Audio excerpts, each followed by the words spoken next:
Hello students, today we are going to discuss about algae. So what is the algae? Algae is a simple thalloid. Okay, means body do not having any type of root, shoot or any type of leaf. Okay, such a body composition is called thalloid body. Okay, then autotrophic. Autotrophic you know very well, that is a photosynthetic organism. Okay, and they have chlorophyll bearing and aquatic freshwater as well as marine water organism. So what are the algae? Algae are a simple thalloid, autotrophic, that is a photosynthetic, chlorophyll containing, and aquatic, that means freshwater as well as marine water organism. They also occur in moist stones, okay, and also on the soils and woods. Here you can see, okay, there's a one kind of a lichen, a mutual understanding or a mutual relationship between the fungi, algae along with the fungi, that is called lichen. We have already learned about that in chapter number 2. Okay, and some occur in association with fungi. You know very well, in association with fungi, lichen is there. Okay, this is the example. And sometime in the animals also it is associated, mutually associated. Here you can see sloth. Okay, and this sloth is bearing a green fur. Here you can see fur is become green due to presence of certain algae on their skin. Okay, so by this way, some occur in association with the fungi, and that is called lichen, and some will be associated with the animals. For example, sloth. Here is one example of a sloth. The form and size of algae is highly variable, means it is different from one algae to another. Okay, so here you can see how many type of algae may be found. So microscopic unicellular forms may be also there, means algae can be found as a microscopic unicellular form, and one example is a chlamydomonas. Here you can see chlamydomonas, okay, and that is a unicellular microscopic form. This can be only observed under the microscope. Okay, next is a colonial form. Here you can see this is the volvox. Example is a volvox, and this is the colonial form of algae. And next one is a filamentous form. This you can see a filament like structures are found. Here you can see this is the example of a filamentous form of algae, and that include Ulothrix. This one is the photograph of a Ulothrix, and Spirogyra. This is the photograph of a Spirogyra. So we can say that alga having a highly variable forms and size. Okay, microscopic to filamentous. So these are the example. You must be remember all the examples. Okay, and this may be asked in NEET exam. So now let me discuss about reproduction in algae. Okay, so algae can reproduce by both the means asexual as well as sexual reproduction method. Okay, let me discuss one by one. So first of all, let me discuss about vegetative reproduction. So vegetative reproduction, which is shown in the algae, is a fragmentation. We can observe fragmentation in case of algae. Okay, you know very well what is a fragmentation. If I cut this filament in two pieces, then these two pieces will act as an individual organism. Okay, so each fragment develop into the thallus or individual organism, and the process is called fragmentation. Okay, then asexual reproduction, and that is by spores formation. So here a zoospore, that is most common spores found in the algae is a zoospore. They also having a flagella. Here you can see this is a flagellated zoospores. Okay, and always whenever flagella is present in the spores, and that are motile. So here asexual reproduction will be happen with the help of spores, and spores are specially zoospores, and that is very common in the algae. Okay, and these zoospores are a motile spore, and that is because flagella is present over here, and they germinate to give rise to new filament or new plants. Here you can see each will be acting as a spores, and it will found if suitable environment is there found, then they will grow into the new individual organism. Next one is the sexual reproduction. So here sexual reproduction will occur through fusion of two gametes. Okay, so let me discuss what is this type of fusion means fusion of. So during sexual reproduction, gamete will be fused together and form the zygote. Okay, so here a sexual reproduction is having a many type of gametes. Okay, let me see one by one. First one is a isogamous. That means a fusion of a gamete similar in size. Here you can see this is the isogamous type of fusion. Okay, so here both the gametes having similar size, similar structure, or they may be flagellated. For example, Eulothrix. So Eulothrix is the example which are having a isogamy type of gametes. Okay, and they both are flagellated. And sometimes non-flagellated gametes are also there, and that is the example in case of Spirogyra, which having a non-motile type of gametes. Okay, so if both the type of gamete looking like a similar in structure, okay, and size, okay, then such a type of sexual reproduction is called isogamous type of sexual reproduction. Next one is anisogamous. Here fusion of two gametes will be dissimilar in size. Here you can see one is a smaller one and one is a larger one. If both the kind of gametes are dissimilar in size, okay, then it is considered as an anisogamous type of sexual reproduction. Okay, some example of such a anisogamy which are showing in the Eudorina. Okay, so this is the example in which you can observe anisogamous type of sexual reproduction. Next one is a oogamous, or here you can see oogamy type of gametes, fusion between one large, okay, and one large will always non-motile. Okay, in case of anisogamy, both are motile. One is a larger and one is a smaller. But here, in case of oogamy, one larger one is always non-motile, and the smaller one having a flagella, okay, and it is motile always. Okay, so non-motile is considered as a static or a female gamete.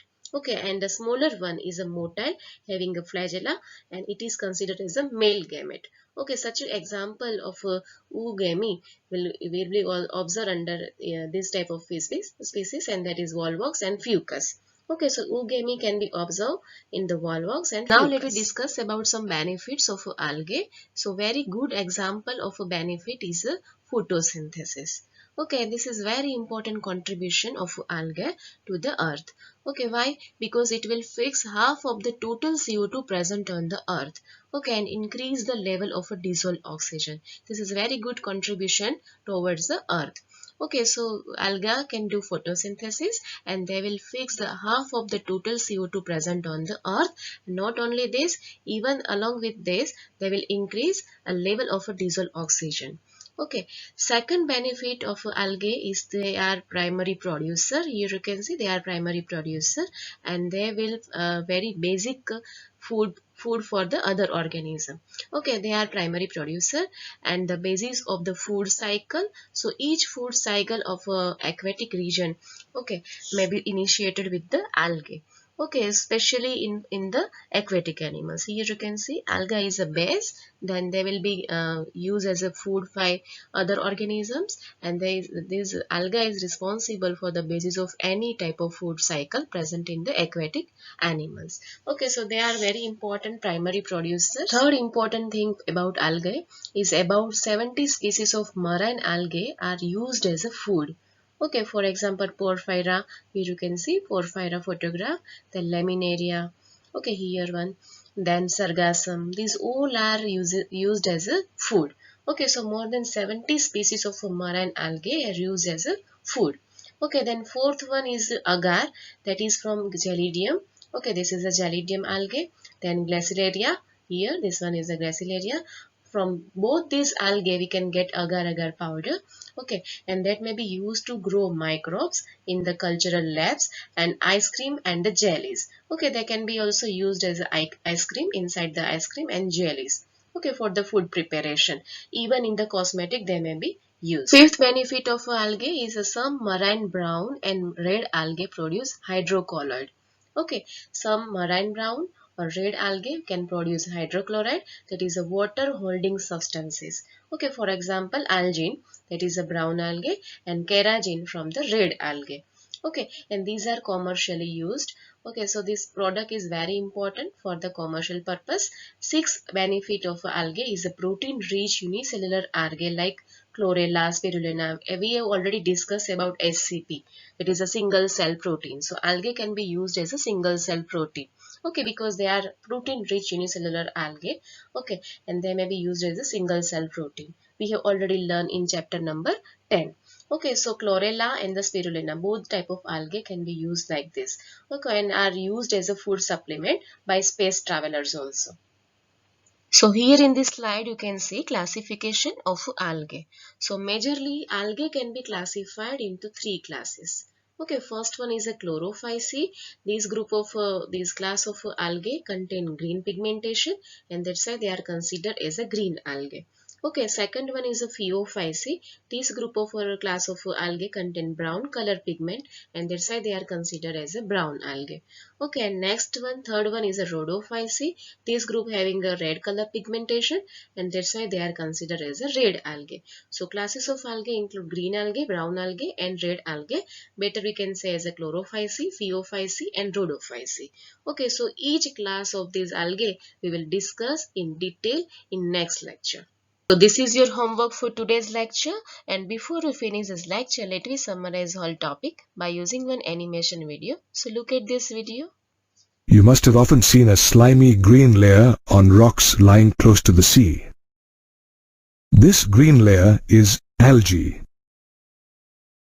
These are simple, thalloid, chlorophyll-bearing autotrophic organisms.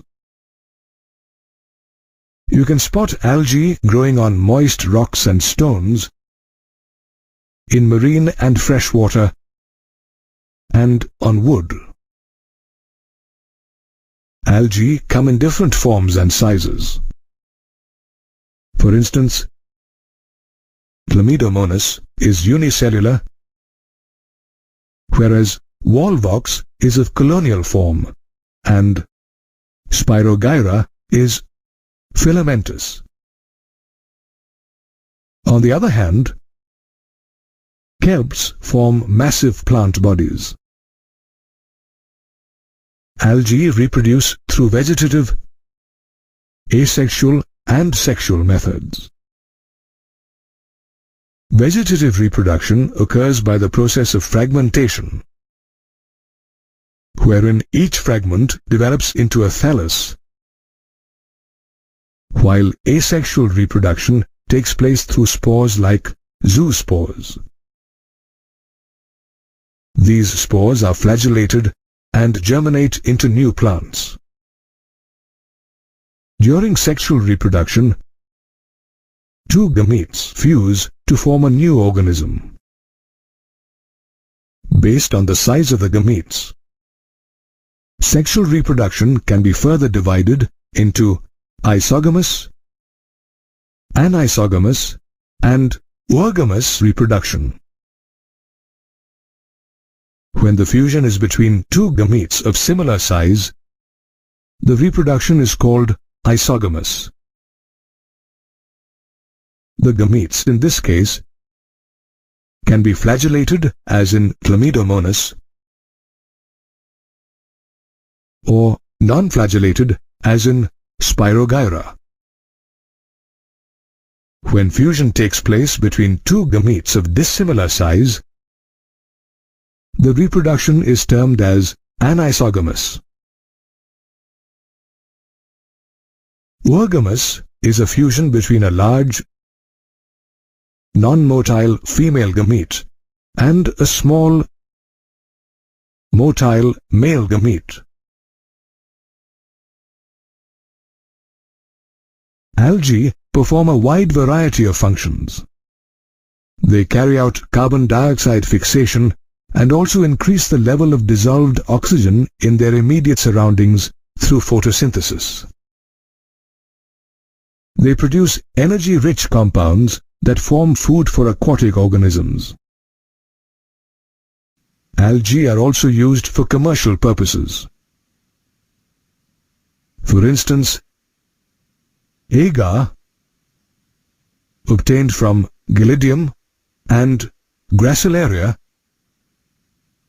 is used to prepare ice creams and jellies. Based on the type of pigment and the type of stored food, we can classify algae into chlorophyceae, phaeophyceae, and rhodophyceae. In next lecture, we will learn about detailed classification of algae. Okay, so till that, goodbye.